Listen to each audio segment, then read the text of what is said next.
Hello बच्चों, आज हम लोग डिटर्मिनेंट्स का प्रॉब्लम सॉल्व करेंगे जो आपको प्रीवियस ईयर में पूछा है। 2011 से 2021 तक में जो पूछा है उसको दो पार्ट में डिवाइड किए हैं। पहले पार्ट में आपको अभी जो बतलाने जा रहे हैं उसमें 2 मार्क्स और 3 मार्क्स का बतलाएंगे। अगले जो नेक्स्ट आपको एपिसोड में आएगा वो आपको 4 और 5 मार्क्स वाला आएगा।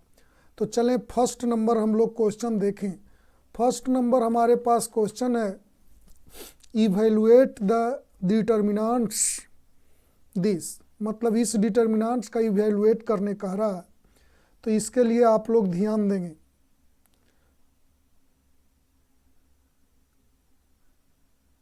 सबसे पहले दिया है a minus B, a minus B, b minus C, c minus A, b minus C, c minus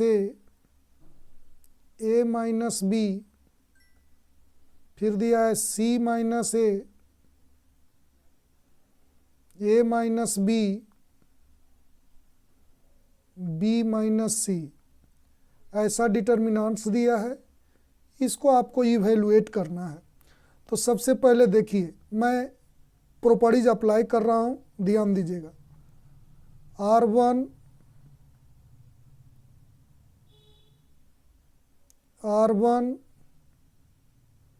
plus R2 plus R3, इसे हम लोग अप्लाई कर रहे हैं। तो सबसे पहले देखिए आपके पास R1 कौन है, इस पर ध्यान दीजिए। तो ये जो आपके पास है ये R1 हुआ, ये आपके पास R2 हुआ, ये R3 हुआ। ये तीनों को ऐड करके R1 पर आपको लिखना है। तो R1 पर लिखना है तो देखिए इसे आप लोग ऐड करें।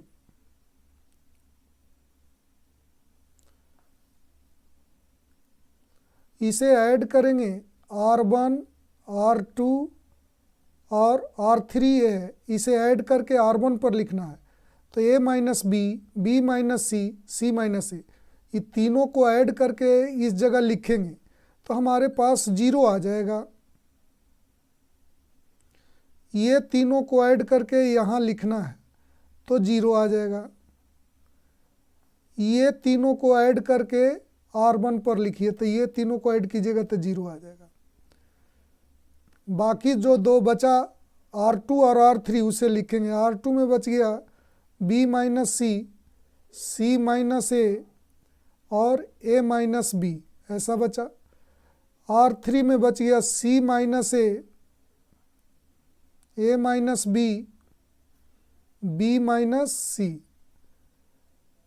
ये जो आपके पास आया, आप लोग पढ़े हैं प्रॉपर्टीज में कि किसी डिटर्मिनेंट्स का कोई रो या कोई कॉलम का टोटल एलिमेंट्स 0 हो तो उस डिटर्मिनेंट्स का मान 0 होता है। तो ये देखिए R1 जो है इसका टोटल मेंबर 0 है, आप लोग देख रहे होंगे। तो इस डिटर्मिनेंट्स का मान क्या हो जाएगा, 0 हो जाएगा। यही आपका आंसर आ गया। आप लोग अच्छे से इसे समझ गए होंगे। अब देखिए अगला नंबर क्वेश्चन आप लोग को मैं बतलाता हूँ। ये रहा आप लोग को सेकंड नंबर। इसे प्रूफ करना है, इतना इक्वल टू, ये जो डिटर्मिनेंट्स है इतना इक्वल टू 0 प्रूफ करना है। तो आ जाइए आप लोग LHS पर। LHS जो आपके पास है उस पर आए। LHS है आपके पास, डिटर्मिनेंट्स कितना बनाया है, 23, 11, 12, 46,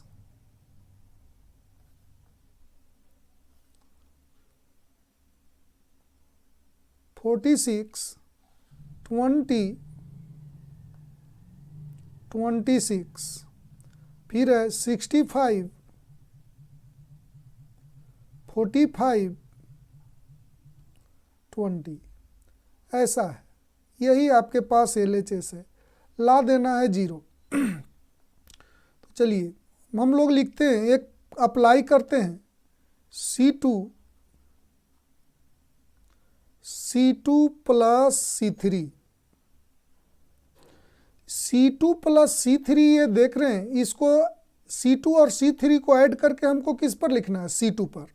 तो C2 आपको ये वाला है और C3 ये है, तो ये C2 और जो आप देख रहे हैं ये C3, इसको ऐड कर करके C2 पर लिखना है। तो ध्यान दीजिएगा, 23 आपके पास 11 है और 12 है, ये दोनों को ऐड करेंगे तो 23 हो जाएगा। इस जगह पहले लिख लीजिए 46, 65। अब ये दोनों को ऐड कर करके यहाँ लिखिए, तो ये 20 प्लस 26 को ऐड करेंगे तो क्या आ जाएगा 46। 45 और 20 को ऐड कीजिएगा तो आ जाएगा 65, तो यहाँ आ गया 65। तो अब देखिए 12, 26 और 20, तो यहाँ जो देख रहे हैं, अब इसे ध्यान से देखिए, कॉलम नंबर 1 और कॉलम नंबर 2 एकदम आइडेंटिकल है, मतलब सेम सेम है। तो आप लोग प्रॉपर्टीज जानते हैं कि किसी डिटर्मिनेंट्स का दो गो कोई रो हो चाहे दो कोई कॉलम हो, अगर आइडेंटिकल है तो उस डिटर्मिनेंट्स का मान 0 होता है। तो आपका इस डिटर्मिनेंट्स का मान 0 हो गया, जो कि RHS आ गया। यही प्रूफ करना था। तो अब आप लोग अगला नंबर क्वेश्चन देखें। ये रहा थर्ड नंबर। थर्ड नंबर कह रहा है इवैल्यूएट द डिटर्मिनेंट्स दिस, इसको इवैल्यूएट करने के लिए कह रहा है। तो बिल्कुल एकदम सेम क्वेश्चन जो अभी हम लोग पढ़े वही क्वेश्चन है, लेकिन इसको इवैल्यूएट कर रहा है, मतलब मान निकालने कह रहा है। तो देखें, हमारे पास डिटर्मिनेंट्स है 16, 9, 7, फिर है 23,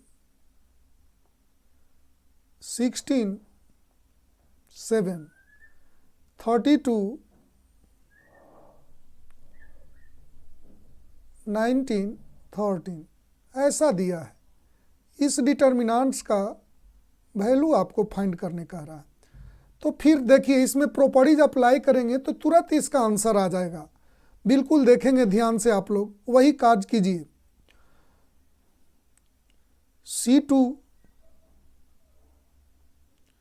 C2 प्लस C3 इसे किया जाए तो C1 को तो हमको कुछ डिस्टर्ब नहीं करना है। तो C1 है 16, 23, 32।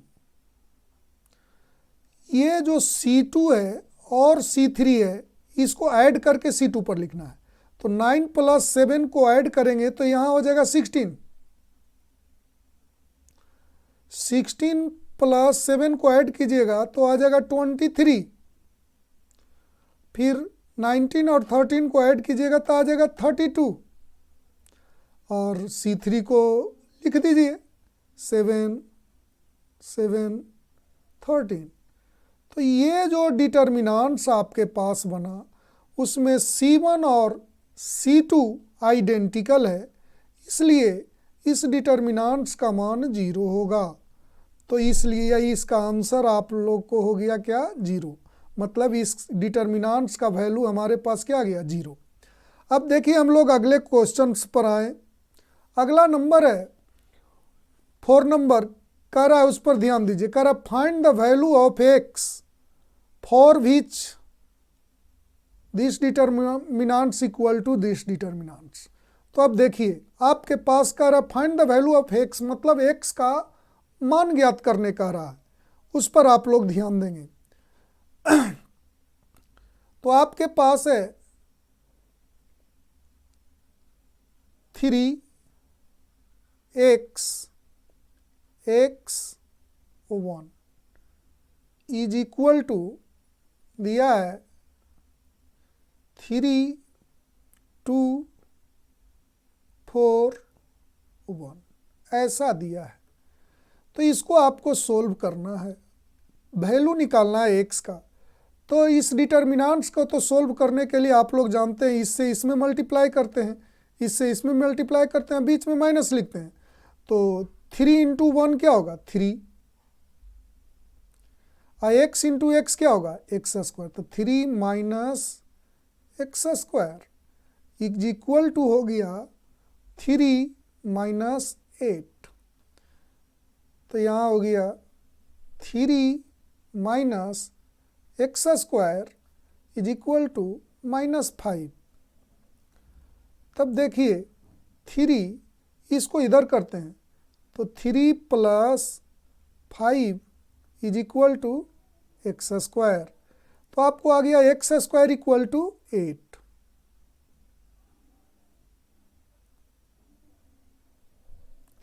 तो x इक्वल टू हो गया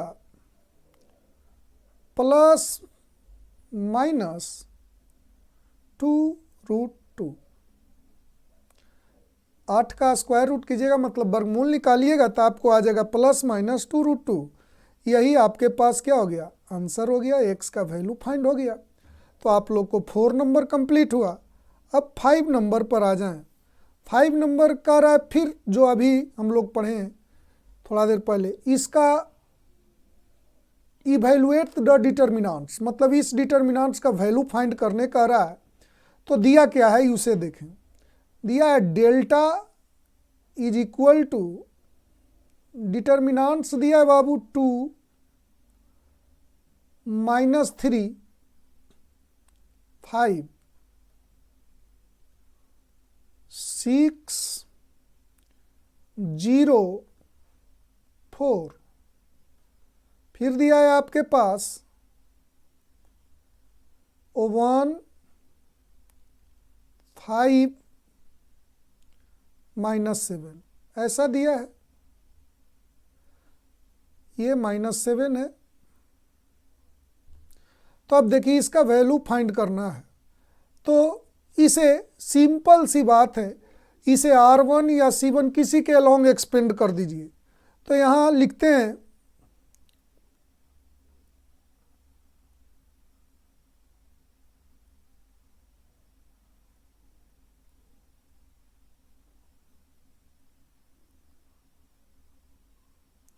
expanding along R1,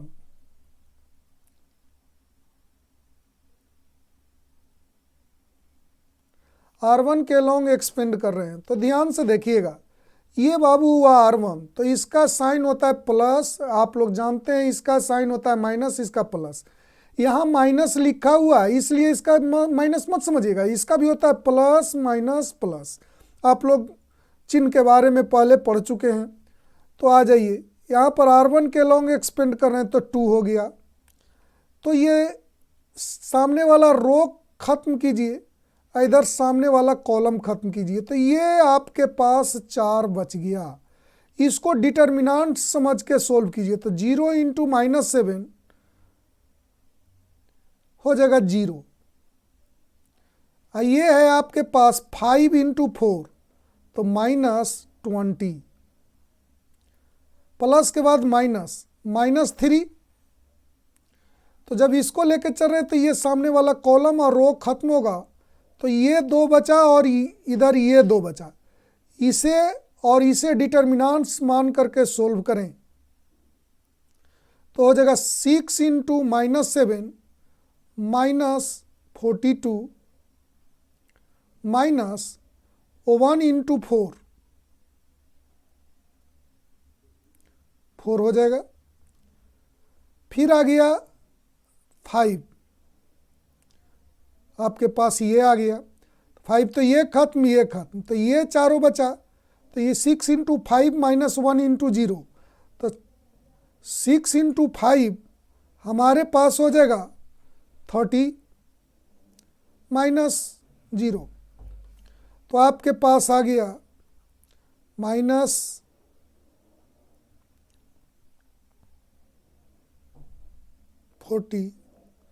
ये माइनस है, ये माइनस, प्लस हो गया 3, और ये हो गया -46,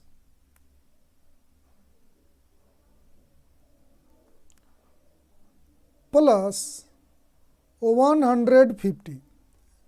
इसे कैलकुलेट करें, ये दोनों को मल्टीप्लाई करें तो माइनस हो गया, 3 को 6 में मल्टीप्लाई करोगे तो 18, और ये 12 प्लस 1 13 हो गया, तो प्लस 150। तो यहाँ आ गया आपके पास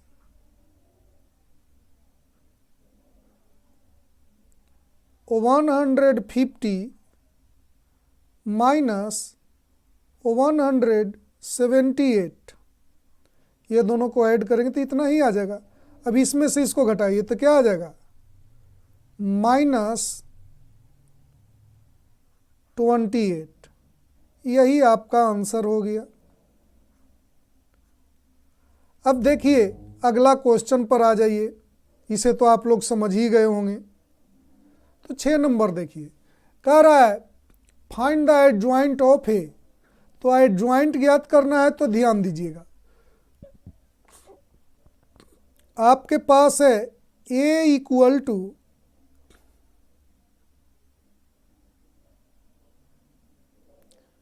2 3 1 4, ऐसा दिया है बाबू, ए इक्वल टू, और निकालने का रहा है adjoint A.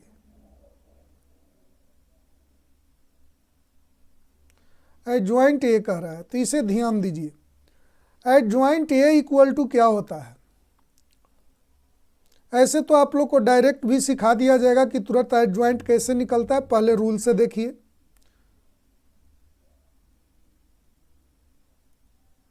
Transpose of matrix A11 A12 A13 A21 होगा,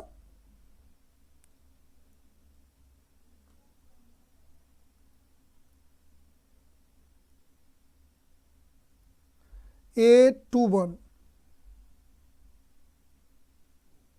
A22, ऐसा होगा। तो ये A11 है क्या, इस पर ध्यान दीजिए।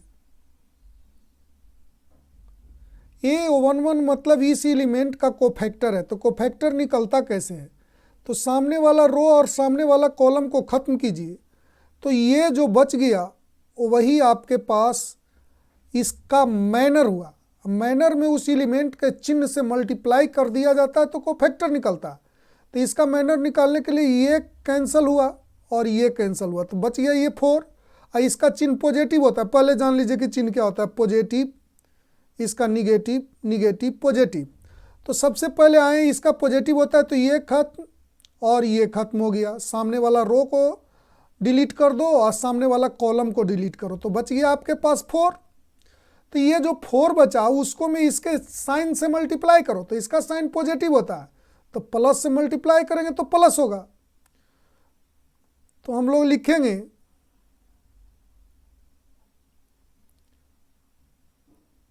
ट्रांसपोज ऑफ, इसका तो 4 हो गया, तो यहां लिखेंगे 4। इस पर आ जाओ, ये खत्म और ये खत्म, तो 1 बचा, और इसका साइन निगेटिव होता है तो -1। इसके लिए ये कैंसिल हो जाएगा और ये कैंसिल हो जाएगा। 1 के लिए ये कैंसिल, तो ये 3 बच गया आपके पास। तो इसका साइन माइनस होता है, तो 1 का साइन माइनस, तो इसमें माइनस से मल्टीप्लाई करेंगे तो इसका कोफैक्टर हो जाएगा -3। अब इस पर आ जाइए, ये कैंसिल और ये कैंसिल हुआ, तो ये 2 बच गया 4 का, तो इसका हो गया 2, और 2 में इसके प्लस से मल्टीप्लाई करेंगे तो +2 ही रह जाएगा। तो ट्रांसपोज निकालते कैसे हैं बाबू, ये ध्यान दो। आप लोग जानते हो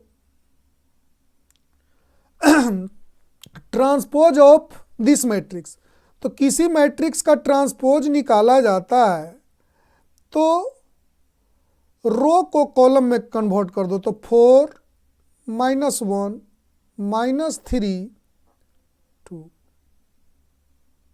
अब एक चीज देखो बाबू, अगर आपके पास यही आंसर हो गया, एक चीज और सीख लीजिए, अगर आपके पास कोई मैट्रिक्स जैसे ये दिया हुआ है, आपके पास दिया हुआ है 2 3 1 4, तो आपको एडजॉइंट निकालना है तो एक तरीका बतलाते हैं, ध्यान दीजिएगा। एडजॉइंट ए, तो सबसे पहले ये जो देख रहे हैं ध्यान से देखिएगा, ये जो आप देख रहे हैं इसके पोजीशन को इंटरचेंज कीजिए, मतलब 2 के जगह पर 4 और 4 के जगह पर 2, तो ये 4 हो गया, ये 2 हो गया, और बाकी ये दोनों जो बचता है उसको चिन्ह बदल दीजिए, अगर प्लस रहे तो माइनस, माइनस रहे तो प्लस, तो यहाँ पर प्लस है तो यहाँ हो जाएगा -3, और यहाँ पर 1 है तो -1। देखिए ये एक लाइन में बना, तो ऑब्जेक्टिव रहे तो ऐसे ही बना दीजिएगा, देखिए दोनों एकदम सेम आ गया। तो इस तरीके से भी निकालने के लिए आप लोग डायरेक्ट समझ चुके होंगे। अब आ जाइए अगले क्वेश्चन पर, तो ये रहा 7 नंबर, कह रहा है इवैल्यूएट द डिटर्मिनेंट्स, इस डिटर्मिनेंट्स को वैल्यू फाइंड करने कह रहा है, तो उसे ध्यान दीजिएगा। तो आपके पास दिया हुआ है 4 7 7 नहीं है 9 है, 4 9 7,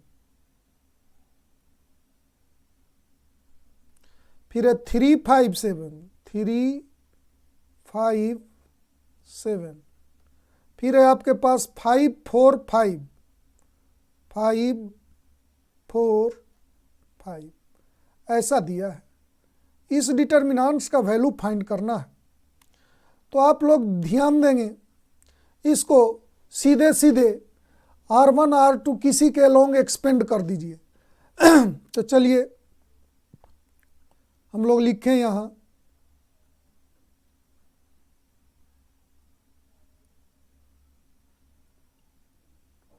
एक्सपेंडिंग अलोंग R1,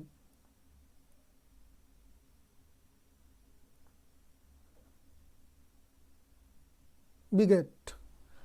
अब देखो तो एक्सपेंड करें, R1 हमारे पास ये है बाबू, तो क्या लिखेंगे 4, ये लिखते हैं, ये कैंसल, ये कैंसल, ये चारों बचा, उसे डिटर्मिनेंट्स की तरह बनाइए, तो क्या करेंगे 5 × 5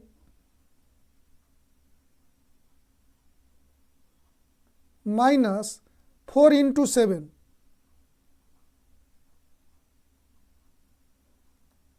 फिर होगा प्लस के बाद -9, तो 9 के लिए ये कैंसल, ये कैंसल, तो 3 × 5 -5 × 7, फिर +7, इस पर आ जाए, ये कैंसल, ये कैंसल, तो ये चारों बचा, तो हो जाएगा 3 × 4 -5 × 5, तो इसे कैलकुलेट किया जाए बाबू, ये आपके पास है, यहाँ पर है 5, तो 5 × 5 क्या होगा 25 -28 -9 माइनस यहाँ 15 होगा -35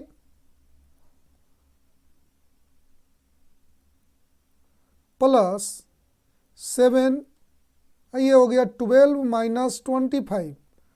अब इसे कैलकुलेट कर दीजिए, तो हो गया क्या 4 × -3, -9 इंटू -20 प्लस 7 इंटू -13।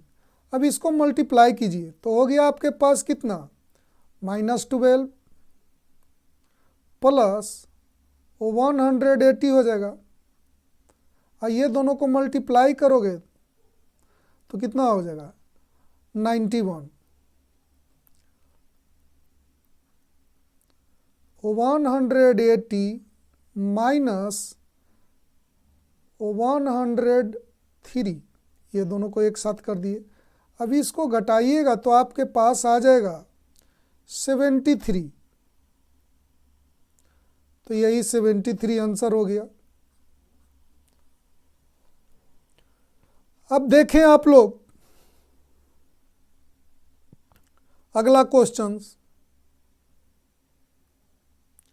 अगला 8 नंबर ये है। तो 8 नंबर पर ध्यान दें। 8 नंबर का prove that this determinants is equal to 0। तो LHS से चलें और RHS ला दें तो प्रूफ हो जाएगा। तो आपके पास LHS है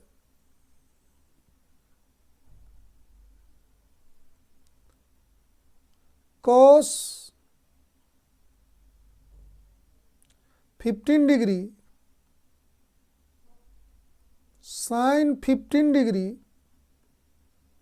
sin 75 डिग्री cos 75 डिग्री, ऐसा है। अब देखिए इतना का वैल्यू 0 ला देना है, तो इसको ध्यान दीजिएगा। इससे इसमें मल्टीप्लाई करेंगे तो हो जाएगा cos 15 degree into cos 75 degree minus sin 75 degree into sin 15 degree. तो इसे A माने और इसे B, तो cos A into cos B minus sin A into sin B। Formula होता है cos A प्लस B। तो cos 15 डिग्री प्लस 75 डिग्री, ये दोनों को ऐड करेंगे बाबू तो आ जाएगा हमारे पास cos 90 डिग्री। अब cos 90 आप लोग जानते हैं कि 0 होता है, तो RHS आ गया आप लोग के पास। अब हम लोग अगला नंबर क्वेश्चन पर ध्यान दें। अगला हमारे पास है इतना इक्वल टू इतना लाने के लिए प्रूव करने के लिए कह रहा है, तो इस पर आप लोग ध्यान देंगे। तो हमारे पास LHS क्या है, LHS है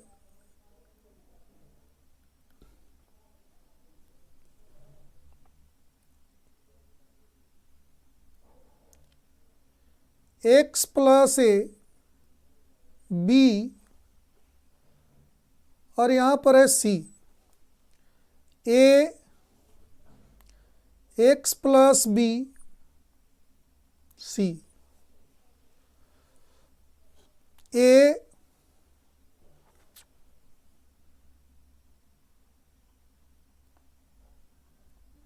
B x प्लस C, इतना दिया है बाबू आप लोग के पास, और लाना है इतना, ये ला देना है। तो आप लोग ध्यान देंगे।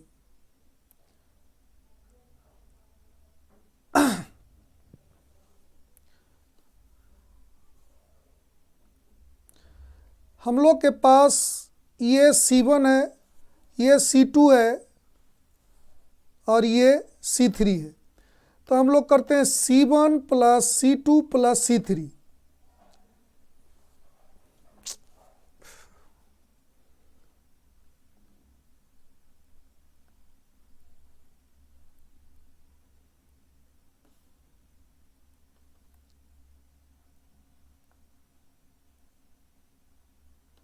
तो आपके पास आएगा x plus A plus B plus C, ये तीनों को ऐड करके यहाँ लिखेंगे, ये तीनों को ऐड करके यहाँ लिखेंगे तो क्या आएगा, x plus A plus B plus C, X plus A plus B plus C, ऐसा आएगा। यहाँ हो जाएगा b, एक्स प्लस बी, बी, यहाँ हो जाएगा c, c और x प्लस सी। अब इसे ध्यान से देखें, ये तीनों में सेम है तो इसे कॉमन लेकर के बाहर कर दें तो आ गया x plus A plus B plus सी, ये बाहर हो गया। तो बचा क्या आपके पास, O1 O1 O1, यहाँ बचा b, x plus B, B, आपके पास यहाँ बचा c, c x plus C, ऐसा बचा। तो अब देखिए, कोशिश ये करना चाहिए कि किसी डिटर्मिनेंट्स को बना रहे हैं आप तो आपका दो गो वैल्यू अगर जीरो हो जाता है तो बाकी आसानी से डिटर्मिनेंट्स को हम लोग सोल्व कर सकते हैं। जैसे यहाँ देखें, इधर आ जाएं, आपके पास है, यहाँ हम लोग अप्लाई करते हैं R1 minus R2 and R2 minus R3, ऐसा हम लोग करते हैं। तो देखिए, ये R1 माइनस R2 करके R1 पर लिखना है तो 1 माइनस 1 0, यहाँ पर थोड़ा सा ध्यान दिया जाए, यहाँ ये R2 हो गया तो यहाँ हम लोग लिखेंगे R2 माइनस R3, तो यहाँ पर हम लोग लिखेंगे x plus A plus B plus सी, ये तो उतार देंगे, उसके बाद अप्लाई करेंगे बाबू। तो यहाँ कीजिए O1 माइनस 1 0 और b माइनस इतना कीजिएगा तो माइनस x हो जाएगा, ये 0 हो जाएगा। यहाँ हो गया 0 x, यहाँ माइनस x हो जाएगा, 1 b और x प्लस सी, ऐसा बच गया। तो इसको C1 के अलोंग एक्सपेंड कर दो तो क्या बचेगा,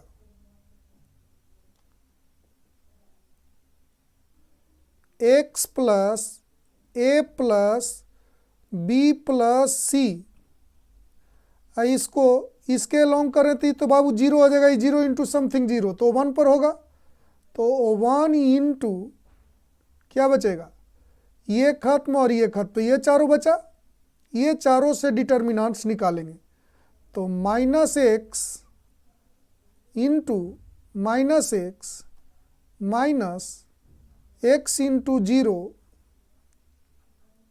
तो ये आ गया minus x into minus x, x square हो गया, ये तो 0 रह जाएगा।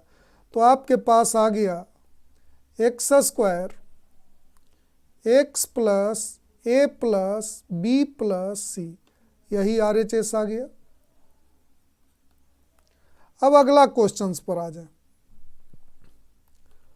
ये कह रहा है find the value of X and Y when इतना इक्वल टू 4 एंड इतना इक्वल टू 7/2।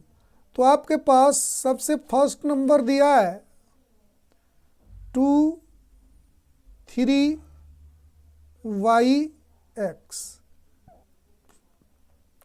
इक्वल टू 4, तो इसको कैलकुलेट कीजिएगा तो आ गया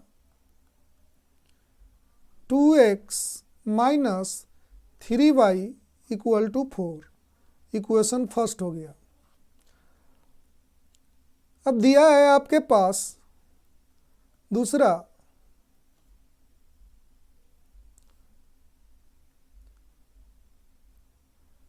x y 2 1 equal to 7y2, तो इसको कीजिएगा तो आ जाएगा आपके पास x minus 2y equal to 7y2। चलो इसे एक लाइन और बढ़ा दो, ये 2 से इधर मल्टीप्लाई कर दो तो आ जाएगा आपके पास 2x minus 4y equal to 7। ये हो गया इक्वेशन सेकेंड। अब देखें ये दोनों को हम लोग सोल्व कर देंगे, 10th क्लास में पढ़े हैं उस तरीके से सोल्व कर देते हैं, वही आपके पास आंसर हो जाएगा। तो देखिए आपके पास दिया है, करेंगे फर्स्ट माइनस सेकेंड बिगेट। फर्स्ट है आपके पास 2x minus 3y equal to 4, 2x minus 4y equal to 7। अब इसे कैलकुलेट कीजिए तो माइनस प्लस माइनस ये तो कैंसिल हो जाएगा बाबू, तो ये बच गया आपके पास y इक्वल टू -3। अब किसी एक इक्वेशन में वैल्यू रख दीजिए, एक फर्स्ट में या सेकंड में y का वैल्यू रख दीजिए तो x का वैल्यू निकल जाएगा। तो putting y equal to -3 in equation first we get, तो हम लोग क्या पाते हैं, तो देखेंगे 2x माइनस 3 इक्वल टू 4। तो हमारे पास आ गया 2x प्लस 9 इक्वल टू 4। चलो यहाँ पर हम लोग सोल्व कर लें तो आ गया 2x इक्वल टू -5, तो x इक्वल टू हमारे पास आ गया -5/2। यही हमारा x निकल गया और एक हमारे पास y निकल गया, यही आंसर हो गया। अब आए अगले नंबर पर, तो ये रहा 11 नंबर। कह रहा है ये 3 मार्क्स का है बाबू, कह रहा है using the properties of determinant show that इतना LHS इक्वल टू इतना लाना है। तो LHS आपके पास क्या है उस पर ध्यान दीजिए। LHS है आपके पास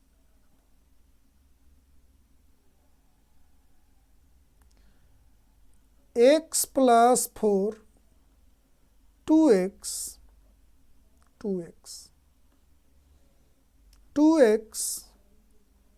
x प्लस 4 2x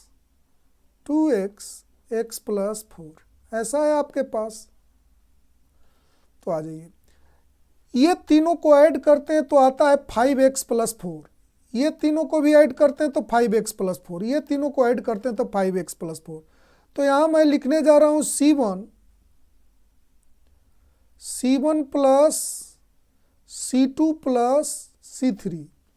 तो आप लोग कैलकुलेट करते हैं तो यहाँ पर आ जाता है 5x प्लस 4, 5x प्लस 4,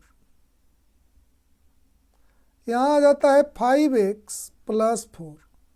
ये बाकी दो रो कॉलम को तो लिख देंगे 2x x plus 4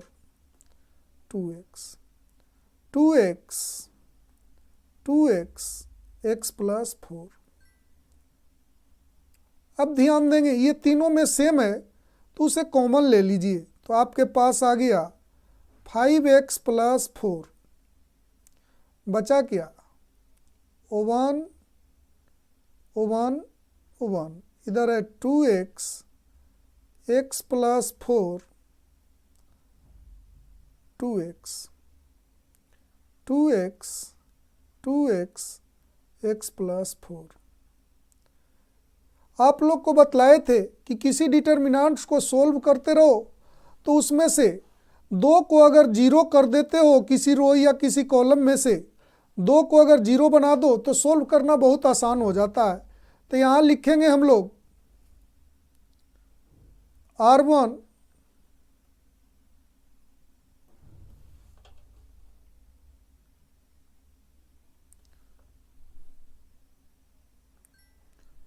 R1 minus R2 and R2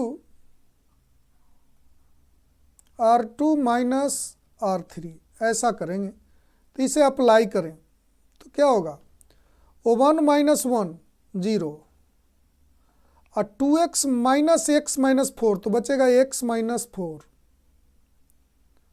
और 2x minus 2x 0, 1 minus 1 0, 4 minus x बच जाएगा क्योंकि x प्लस 4 में से 2x घटाओगे तो उतना बचेगा, और यहाँ बच जाएगा x minus 4 क्योंकि 2x में से x प्लस 4 घटाएंगे तो x minus 4 बचेगा, और नीचे तो जो है वही लिख दीजिए 1 2x x प्लस 4 ऐसा हो गया। तो आप लोग देखें इसको एलोंग एक्सपेंड कर दीजिए क्योंकि 2 को 0 आ गया तो ये C1 है, तो लिखेंगे यहाँ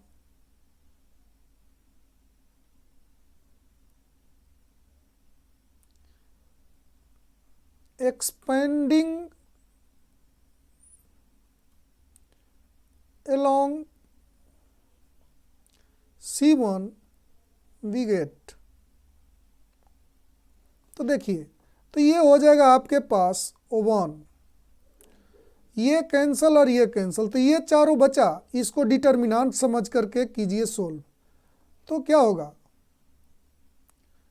x minus 4, इधर थोड़ा इस तरीके से कर दें कि अलग हो जाए, x minus 4, यहाँ से छूट रहा है बाबू 5x प्लस 4, यहाँ लिखेंगे हम लोग 5x प्लस 4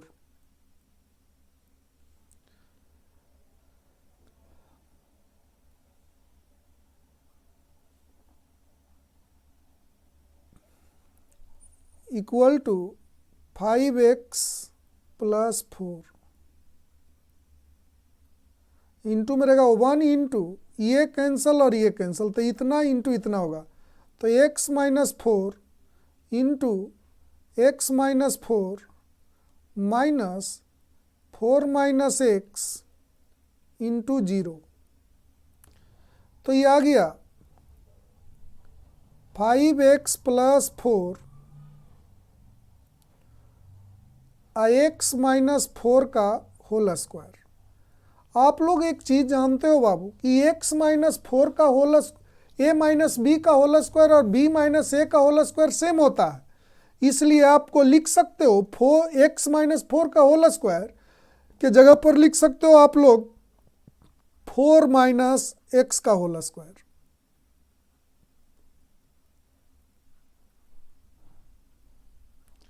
यही RHS आपके पास आ गया। अब अगला नंबर देखिए, आपके पास कर रहा find the value of x if इतना इक्वल टू इतना, तो यहाँ ध्यान देंगे हमारे पास है x 7 x इक्वल टू -10 ऐसा है, तो यहाँ कैलकुलेट करेंगे तो x into x x square हो गया, -7x इज इक्वल टू -10, इसको इधर लाइए तो क्या होगा X square -7x plus 10 equal to 0। अब इसे फैक्टर कर दीजिए, X square -5x minus 2x plus 10 equal to 0, तो फैक्टर करेंगे तो क्या आएगा, x कॉमन ले लेते हैं तो x माइनस 5, यहाँ पर -2 कॉमन ले लीजिए तो x माइनस 5, अब x माइनस 5 कॉमन ले लीजिए तो बच जाएगा x माइनस 2 इक्वल टू 0, तो यहाँ पर हमारे पास आ गया x इक्वल टू 5 और एक आ गया 2, यही आंसर हो गया। इस तरीके से टोटल आप लोग को जितने प्रॉब्लम था 2 नंबर और 3 नंबर का वो सारा प्रॉब्लम समाप्त हो गया। अगले क्लास में आप लोग को 4 और 5 मार्क्स का बतलाते हैं, नहीं तो वीडियो बहुत लंबा हो जाता बाबू, इसीलिए इसे 2 पार्ट में डिवाइड कर दिया गया है।